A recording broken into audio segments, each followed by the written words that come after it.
Kakšne so tiste aktivnosti komuniciranja z javnosti, kako se jih sploh lotevate? Ja, na Atletski zvezi Slovenije se zavedamo, da je obveščanje javnosti vsekakor večplastna zadeva, tako da se poskušamo tudi tega lotevati nekako z večjih vidikov, z več strani in pri tem upoštevati tako, bom rekla, različne starostne skupine, kot tudi različne skupine ljudi. Tako smo v preteklih mesecih predvsem povečali aktivnost na družabnih omrežjih. S tem skušamo nekako bolj vključiti v sodelovanje z Atletsko zvezo mlade. To poteka na dnevni bazi, bomo rekli, ne samo z spremljanjem največjih tekmovanj, ampak tudi z dnevnimi dogodki naših najboljših atletov, z rekreativnimi dogodki in ostalimi zadevami.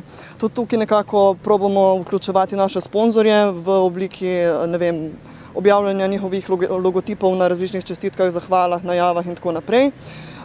Starejša publika nekako pride v poštev z tedenskimi e-novicami, ki smo jih začeli izdajati tudi pred parimi meseci, in pa z revijo Atletika, ki se po letu 2011 zopet pojavila in v njo skušamo nekako vključiti tako atlete, športne strokovnjake, trenerje, medije in vse ostale, ki so na kakršenkoli način povezani z atletiko.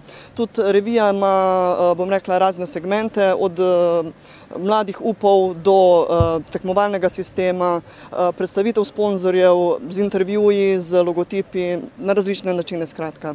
Dodatna stvar je pa seveda tisti prvi kanal, bom rekla, naše podobe, spletna stran, na katero seveda vključujemo tako dnevne novice, kot pa tudi vse statistike, napovedi tekmovanj in tako naprej. To je pa tista stran, kjer je zbrano pač vse, kar se v atletiki trenutno dogaja, napovedi, obvestila in tako naprej.